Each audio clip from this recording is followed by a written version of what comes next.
Boa noite, bem-vindos a mais uma edição de Para Cá dos Montes, a primeira de março, está quase a chegar a primavera. É verdade, boa noite. Uma altura em que o Douro está florido, está branco e meio rosa. E começam a despontar,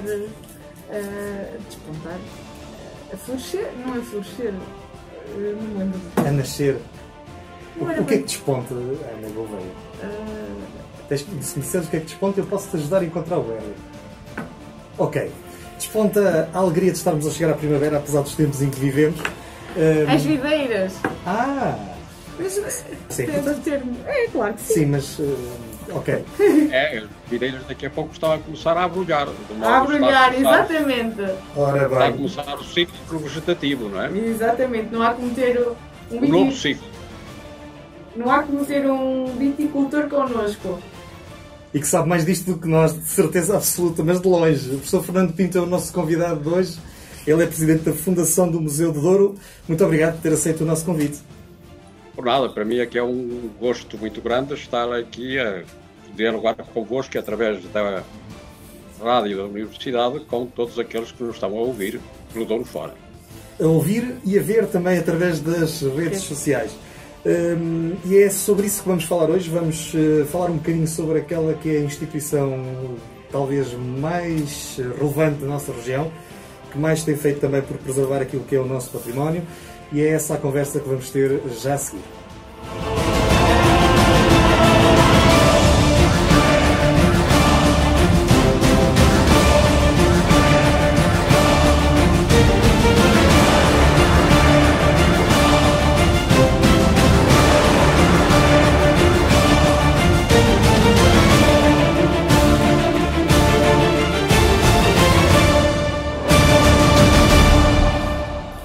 O Museu do Douro foi o primeiro museu de território construído em Portugal, criado na sequência de uma lei aprovada por unanimidade na Assembleia da República em 1997. Abriu portas em 2008 e tem estabelecido parceiros e mecenas por toda a região. Num processo que teve início ainda em 2020, Fernando Pinto foi já em 2021 reconduzido como presidente do Conselho Diretivo da Fundação do Museu do Douro. Viticultor, aposentado, foi também professor e dirigiu a adega cooperativa do Peso da Régua, abraçando agora mais um mandato de 5 anos à frente de uma das mais queridas instituições da região. Bem-vindo, professor, mais uma vez. Está à frente do Museu do Douro desde 2015. Que balanço faz? Eu deixo-me recuar ainda um bocadinho antes, quer dizer, eu estou à frente do Museu do Douro por interrupção do mandato anterior desde 2012, 2013. Ok. Portanto, depois teve o primeiro mandato e agora é o segundo que está a iniciar. E a sensação é do dever cumprido e da missão cumprida desde aquele tempo em que comecei a dirigir a Fundação do Museu do Douro.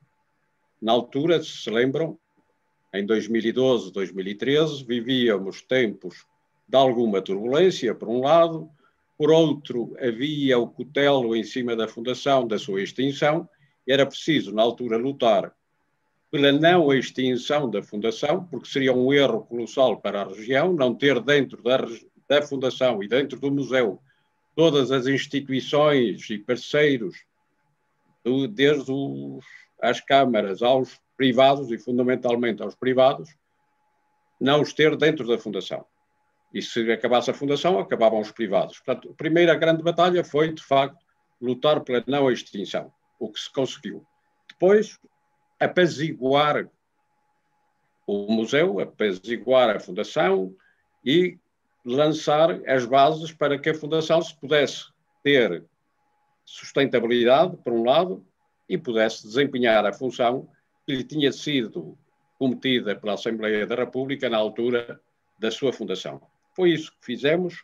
Hoje, passados estes anos, tenho a sensação de termos, de facto, cumprido e de termos a Fundação em condições de prestar um enorme serviço a favor da região, divulgando e promovendo a região junto não só na cultura, mas também no património, também a própria vida económica da região.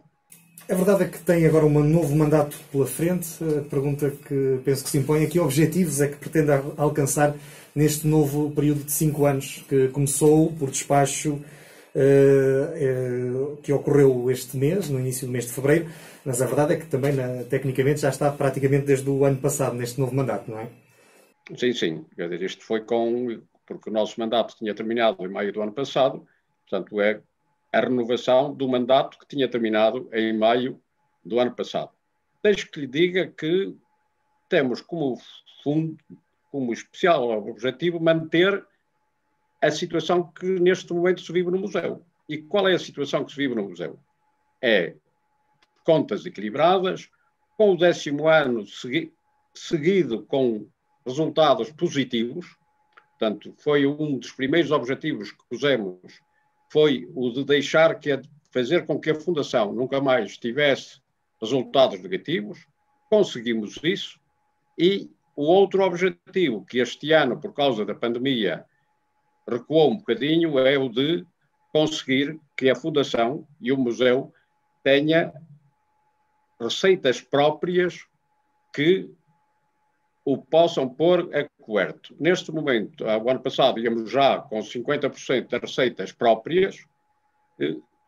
Este ano recuou com a pandemia, mas o nosso objetivo é que neste mandato consigamos que essa autonomia financeira se consolide para que o museu possa, de facto, exercer a sua função junto do território e para o território. Disse há pouco que havia a questão de equilíbrio financeiro, não foi para alguns anos atrás, surgiam com alguma regularidade notícias que alguns parceiros não estavam a assumir os seus compromissos, que havia alguma instabilidade nesse sentido. Portanto, isso é um cenário que neste momento está completamente afastado. Portanto, neste momento há estabilidade. Quer dizer, de facto, esse foi o primeiro grande desafio que enfrentei quando comecei a exercer as funções, ainda como vice-presidente e depois logo a seguir como presidente. Conseguimos pacificar a região, conseguimos com o nosso trabalho, com o trabalho daquela equipa pequena, mas altamente eficiente, que vai para a região, que dialoga, que faz, que não diz que faz mesmo. Cativar todos os nossos fundadores, e hoje temos todos os fundadores na Fundação e a cumprirem na generalidade as suas obrigações para com a Fundação.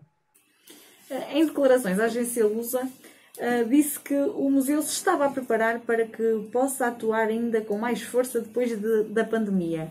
Que iniciativas é que podemos esperar? Neste momento, o museu tem que ir fundamentalmente para o território. E para ir para o território tem alguns instrumentos próprios. Primeiro, os serviços educativos. Portanto, os próprios serviços educativos estão a preparar-se no sentido de, quando forem para o exterior, irem muito mais bem preparados, no sentido de terem já as ações mais bem trabalhadas, mais escrutinadas, de modo que o seu serviço, que já tem sido reconhecido nacionalmente como excelente, possa ainda ultrapassar essa excelência. Depois, nos serviços de museologia, preparando as exposições itinerantes. É fundamental que as nossas exposições cada vez mais vão para o território. Este ano mesmo, com o ano de pandemia, tivemos, apesar disso, fizemos 13 ou 14 exposições itinerantes por todo o território. É fundamental que essas exposições vão para lá. Por outro lado, é fundamental que a nossa ação junto das várias instituições e dos vários atores da região se congregue mais como interinstitucional, de modo que nós sejamos uma plataforma onde todos fazemos em comum, pondo ao serviço de todos o que cada um tem de melhor. Este é um dos nossos grandes objetivos, que se tem conseguido fundamentalmente através da rede de museus que nós conseguimos criar e que está aí com toda a sua pujança. E vamos falar também um bocadinho sobre essa rede lá mais para a frente. Mas eu agora perguntava-lhe precisamente porque mencionou diversas vezes a relação com a região.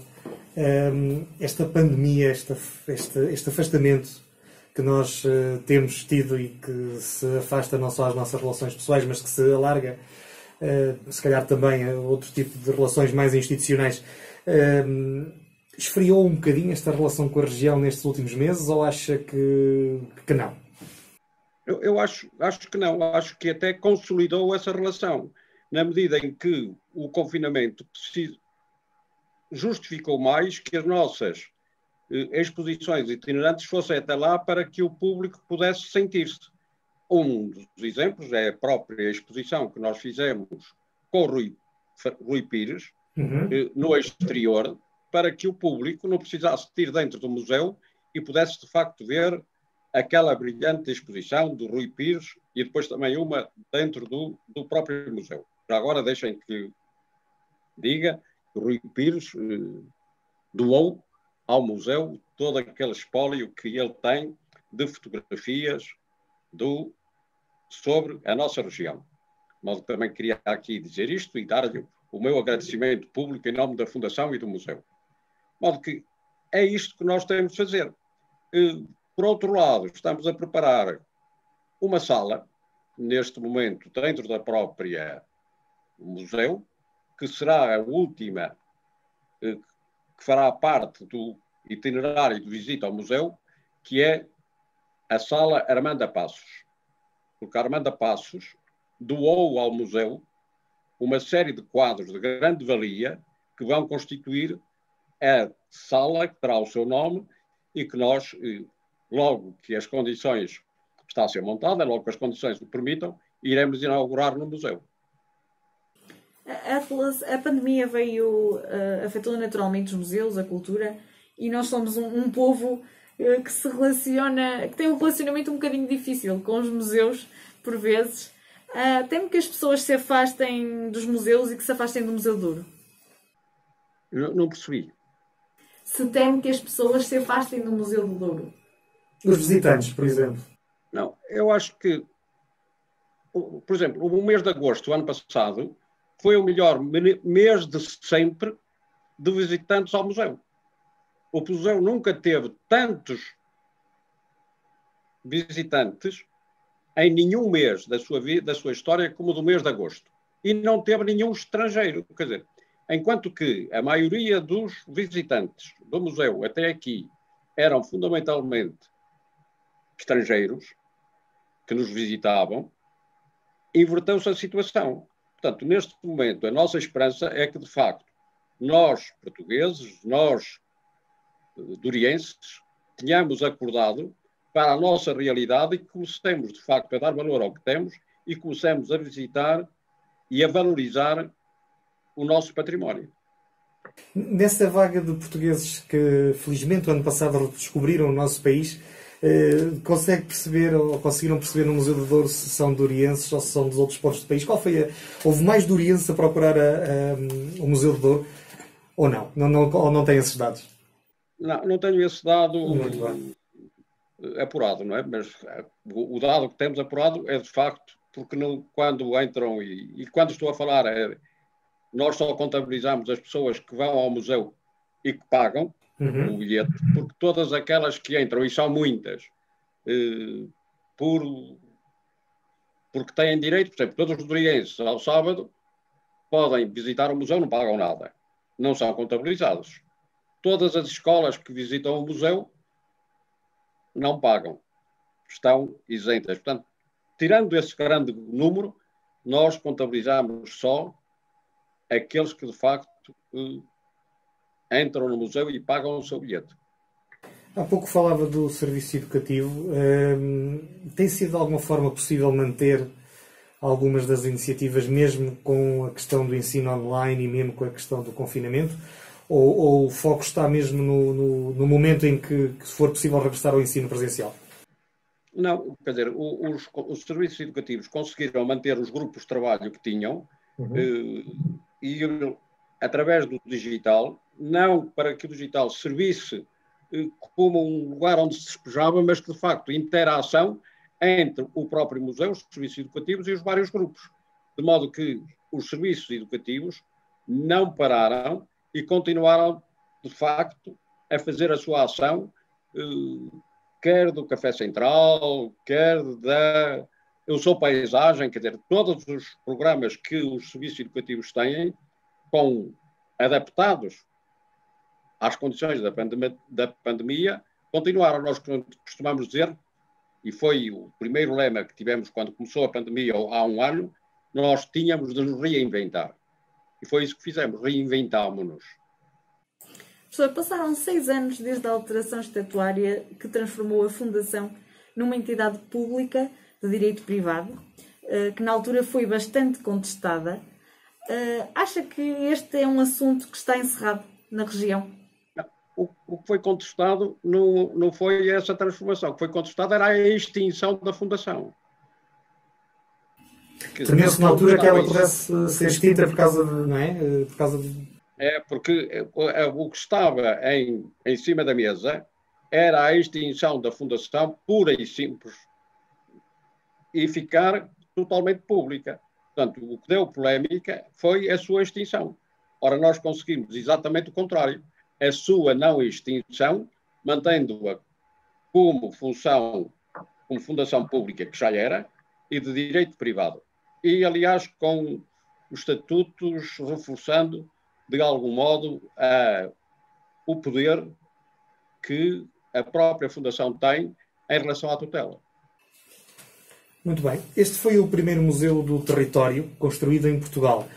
O que é exatamente o Museu do Território? O Museu do Território, porque nós não centramos, a sede não somos um museu estático. Portanto, não somos um museu que se situa ali na Régua. Ali está a sede só dos serviços. O museu é para ser por toda a região, e por toda a região, desde logo em colaboração com a rede de museus, e fundamentalmente indo de encontro ao património material e imaterial que existe ao longo da região. Portanto, nós, por exemplo, um exemplo concreto para este ano, é fundamental nós revisitarmos os Marcos Pombalinos. Ora, os Marcos Pombalinos estão desde Mesão Frio, desde Barqueiros, até Freixo de Espada à Cinta. Ora, nós vamos revisitar outra vez os Marcos Pombalinos todos para ver em que situação estão, como têm de ser preservados, se não têm de ser preservados. Estou a dar-lhes só um exemplo para demonstrar como é que se faz o Museu do Território, é indo, de facto, de encontro ao território. Um outro é um projeto que o museu tem, que é identificar para preservar. E aí temos preservado muitas peças de todos os concelhos, numa parceria com os municípios, muitas peças que vão desde o sacrário da Capela do Moledo, na Régua, ao relógio de Taboaço, é uma viola.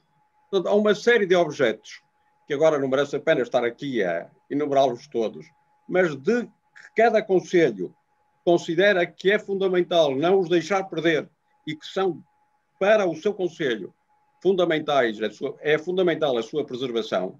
Os nossos serviços de restauro estão, de facto, no preservar para identificar, a fazer isso com toda a região. Portanto, aí está um outro exemplo do que é ser um museu do território. Muito bem, Ana, e alguns destes sítios e de objetos nós fomos visitar, nomeadamente o relógio que está em Taboaço. Exatamente. Se bem te lembras. Para cá dos Montes, de verão 2020. De que forma, professora, é que considera... É uma joia, o relógio é de facto uma joia. É verdade, é único no mundo, não é? É uma coisa fenomenal. É único. E está aqui ao nosso lado, e acho que a maior parte, se calhar, das pessoas que temos aqui na região desconhece esse e outras coisas interessantíssimas que temos espalhadas pelos vários concelhos. Falou, por exemplo, dos Marcos Pombalinos. Não deixa de ser um exercício interessante tentar encontrá-los. Há informações até em alguns sites de algumas câmaras onde podemos encontrá-los. Há um conjunto de entidades e de parceiros institucionais do museu e que podemos encontrar até no site da Fundação e do próprio museu, com quem há parcerias e há relacionamento entre o museu e o território e essas entidades. Eu perguntava-lhe, por exemplo, no caso das associações, que na nossa região é tão rica e tão diversificada e muitas delas fazem um trabalho também, de alguma forma, relevante na recolha do património etnográfico. Nunca ocorreu ao Museu do Douro vir a poder integrar também essas instituições na sua rede de parceiros e de alguma forma apoiar o trabalho que elas também vão fazendo na preservação, muitas delas até ao nível da música e dos trajes tradicionais de outrora? Sabe que nós, com algumas das associações de caráter musical, já temos parcerias, não é? Uhum. Portanto, e isto vai nos dois sentidos. Quer dizer, nós estamos sempre abertos a que todas as associações que prestam de facto serviço e que têm uma ação dentro do território, nos contactem, que nós temos o maior gosto em com elas colaborar e partilhar com elas aquilo que são as competências do museu, no sentido de poder dar formação para preservar, para ver como é que as coisas se podem evoluir, não deixando de perder o que é fundamental e de valor patrimonial de facto. Muito bem, nós vamos continuar já a seguir a falar do Museu do Douro, a falar da rede de Museus do Douro, que também já fomos falando por alto, e também dos projetos que a Fundação e o próprio museu têm e que, em princípio, já em 2021 poderão estar no terreno, Ana. Sim, um olhar sobre a região. Até já.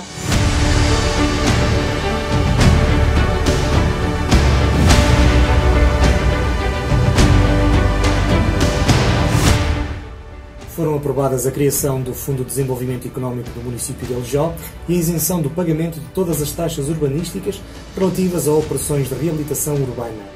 Estas duas importantes medidas têm como objetivo apoiar a economia local, a criação e manutenção de postos de trabalho, a reconstrução e reabilitação do património edificado e a fixação da população no concelho.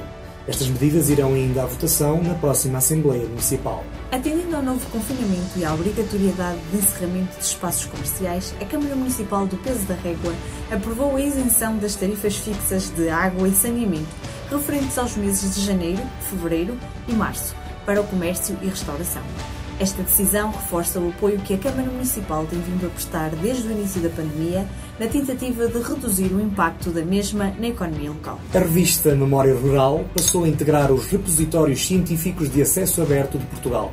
Após uma avaliação e posterior validação técnica, a revista Memória Rural foi incluída no Diretório do Sistema Comum de Partilha de Conteúdos, juntando-se assim às já 152 revistas científicas agregadas neste projeto nacional de difusão da produção científica. Esta integração vai permitir uma mais fácil disseminação dos trabalhos aqui publicados, avançando desse modo para outros níveis de partilha, como por exemplo o portal Be-On, Google Scholar, OpenAir ou Ciência Vitae, entre outros. Há silêncio, mas há vida. Este é o mote para os 40 anos de festa da amendoeira em Vila Nova de Foscoa. Apesar do aniversário com um número redondo, este ano os festejos são em silêncio. A autarquia promete para o ano o regresso em força da Festa da Amendoeira em Flor e convida todos a relembrarem a história deste certame durante estes dias.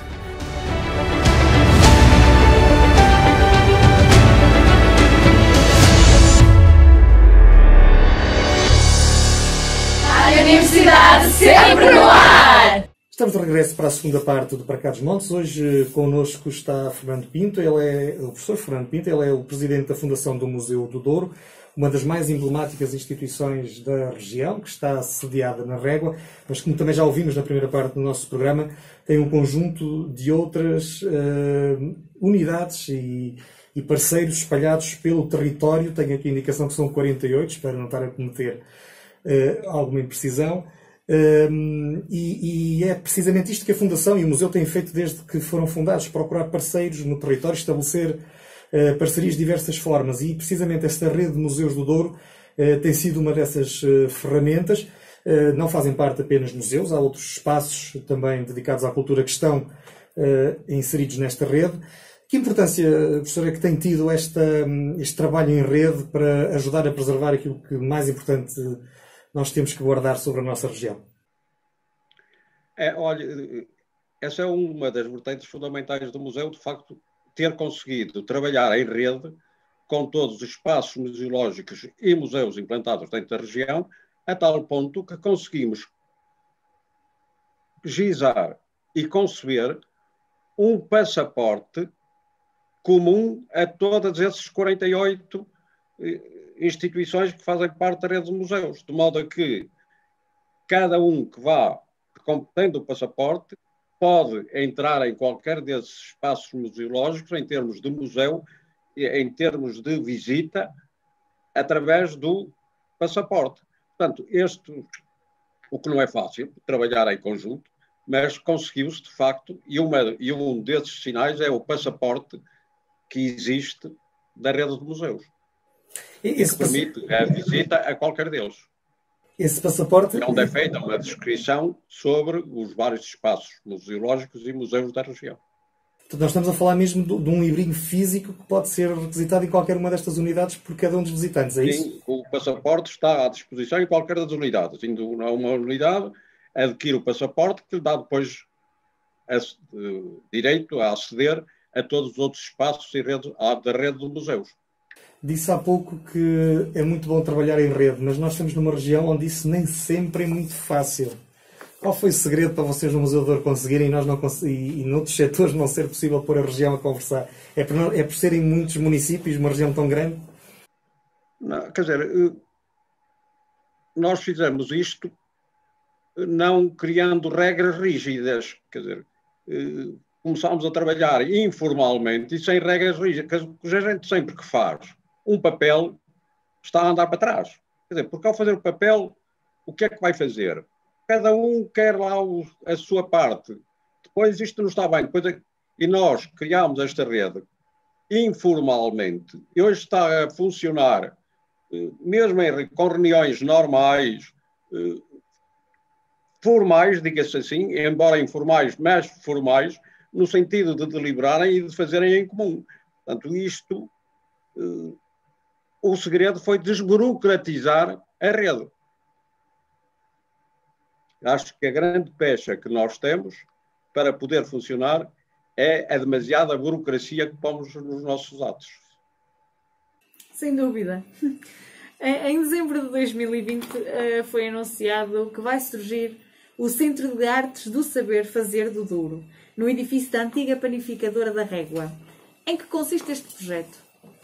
Olha, sabe, quando o museu adquiriu a panificadora, não a adquiriu para isso, adquiriu para ser o sítio para guardar as reservas do museu. Mas logo cedo nós achamos que as reservas não devem estar encaixotadas e metidas num sítio e que elas devem estar, desde que os espaços o permitam, espalhadas pela região com a devida salvaguarda, de modo a que as pessoas, quando vão à Pesqueira, a Foscou, aqui, ali, acolá, possam encontrar essas peças expostas e não metidas no armazém. Portanto, ao fazermos isto, libertou-se aquele espaço. E esse espaço hoje está, espero que mal a pandemia, está neste momento em construção e que ainda seja posto a trabalhar este ano. O que é que é do saber fazer e dos saberes fazer é para permitir que quem da região, por exemplo, um cesteiro que faz cestos, um artesão que faz barcos rabelos de madeira ou que faz outra coisa qualquer, tenha um espaço onde possa ir fazer, possa mostrar, divulgar e, mais do que isso, vender também.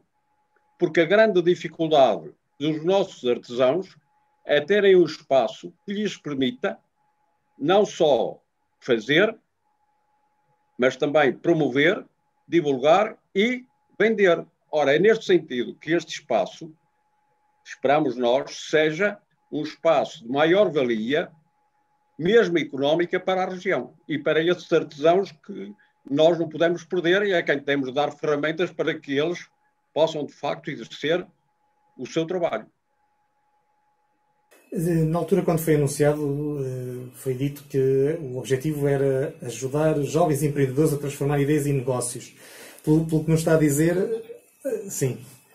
Pelo que nos está a dizer, portanto, nós não temos aqui uma dedicação exclusiva, se calhar, às artes e à cultura, mas temos aqui uma dedicação àquilo que são as artes e àquilo que a região ainda tem para oferecer e que tem potencial de negócio, é isso? Sim, sim, o que tem potencial de negócio, desde as ideias de jovens que estão a ser, às vezes, desaproveitadas porque não têm um lugar onde as desenvolver, aos nossos artesãos, que também, por falta de sítio, por falta de promoção, às vezes por falta de poderem até vender, nós conseguirmos, através daquele espaço, congregar tudo isso de modo a não perdermos aquilo que é de melhor de nós, no caso do artesanato, do que é do melhor de nós na invenção e na possibilidade que os nossos jovens têm de carrear novas ideias para a região e de as desenvolverem. O espaço terá capacidade para albergar quantos empreendedores ou empresas ou artesãos, como lhe quisermos chamar? Nós, sabe que primeiro vamos ver qual vai ser a demanda das várias pessoas para lá, o que obrigará a adequar sempre ao espaço o número de pessoas que poderão lá trabalhar e que poderão, a partir de lá, desenvolver. Portanto, por isso também se chama crivo. Porque, portanto, terá sempre um crivo de seleção, de trabalho, porque não se basta dizer que isto é artesanato para ser artesanato. Quer dizer, é preciso que haja, de facto, alguma certificação daquilo que se está a fazer para que aquilo que nós vamos, a partir de lá, oferecer, não seja gato por lebre, mas seja mesmo lebre. Há pouco falava dos jovens e que este projeto também se destinava a eles. Acha que os jovens da nossa região estão afastados daquilo que é o nosso património e a nossa identidade e que este centro pode ajudar de alguma forma a reaproximar os jovens da sua terra?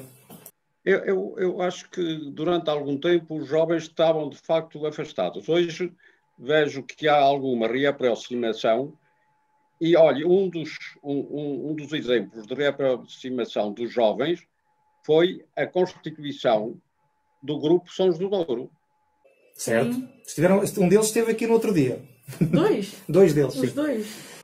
O Grupo Sons do Douro é um exemplo acabado de como a juventude, desde que devidamente incentivada, apoiada, é capaz de desenvolver projetos como aquele, que foi premiado internacionalmente e que teve uma grande procura e que continuará a ter, julgo eu, mal termina a pandemia, que eles vão ter todas as condições de continuar a atuar, quer no país, quer no estrangeiro, como já estavam a atuar.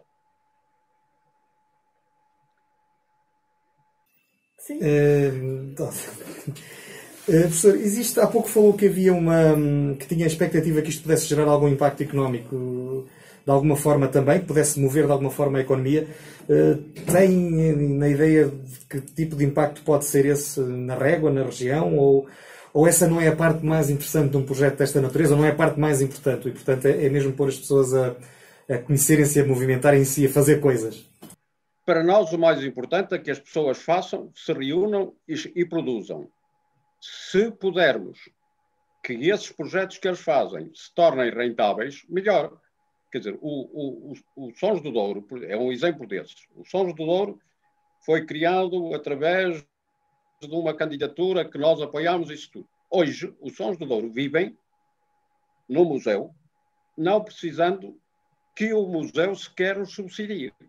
Portanto, é isso que é fundamental, nós darmos os instrumentos para que os jovens possam passar a exercer a sua função autonomamente, sem estarem dependentes, embora ligados umbilicalmente, mas sem estarem dependentes da instituição.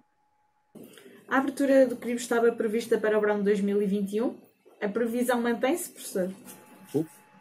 A abertura estava prevista para 2021, para o verão de 2021. Mantém-se? Se a pandemia o permitir, mantém-se. Muito bem. Pandemia é uma malandra. Nós neste momento estamos dependentes da evolução da pandemia, das vacinas, de uma série de coisas que nos estão a condicionar. Se tudo correr normalmente, acho que durante o verão será inaugurado o espaço do Crivo. Muito bem. O Museu do Douro, a sua própria sede está no edifício da Casa da Companhia. O Crivo vai ocupar também um edifício que precisava de reabilitação e que também tem algum simbolismo na cidade da Régua, da antiga panificadora. A reabilitação do património edificado pode também ser algo que a Fundação do Museu do Douro, o próprio museu, poderá abraçar, ou isto são apenas situações pontuais?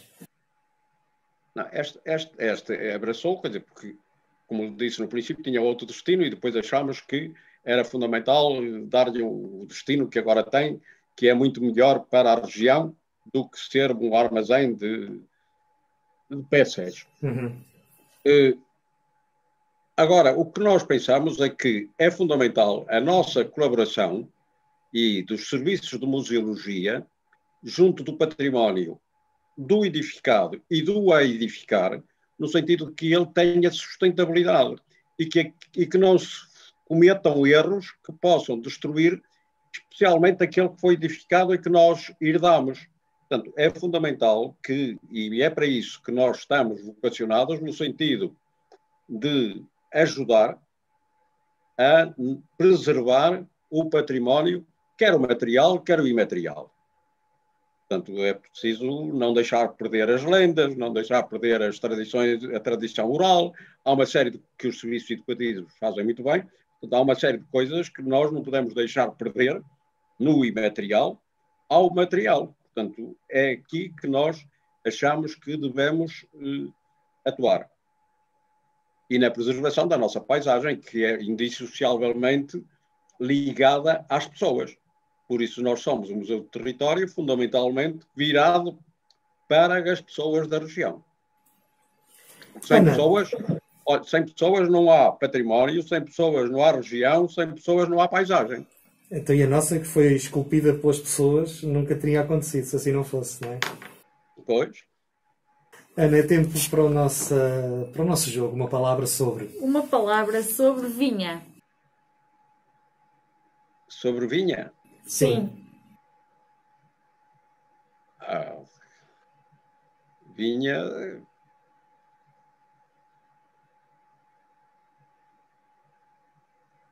é um outro mundo. É sim, senhor. Uma palavra sobre património.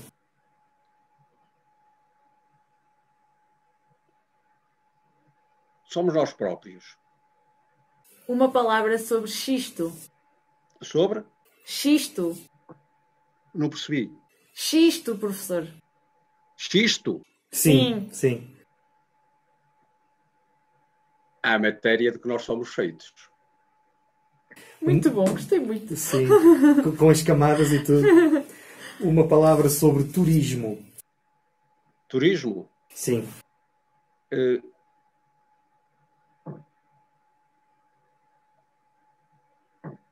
É o Pode nosso dizer? futuro, se devidamente acarinhado. Muito bem. E agora uma palavra para os dorienses. Para? Os dorienses. Resiliente? Dorienses. Ai, duriense. Sim, professor. Olha, duriense é, acima de tudo, duas coisas ao mesmo tempo. Sofredor e visionário. É verdade. É verdade. Quase todos os dias temos que continuar a ser essas duas coisas. O professor Fernando Pinto, não só portanto, a título particular, mas também em representação do Museu do Douro, tem certamente uma visão sobre a nossa região. Esta é uma pergunta um bocadinho mais abrangente. O que é que falta fazer no Douro para nós nos afirmarmos definitivamente com todo o potencial que toda a gente diz que tem, que nós temos? Olha, o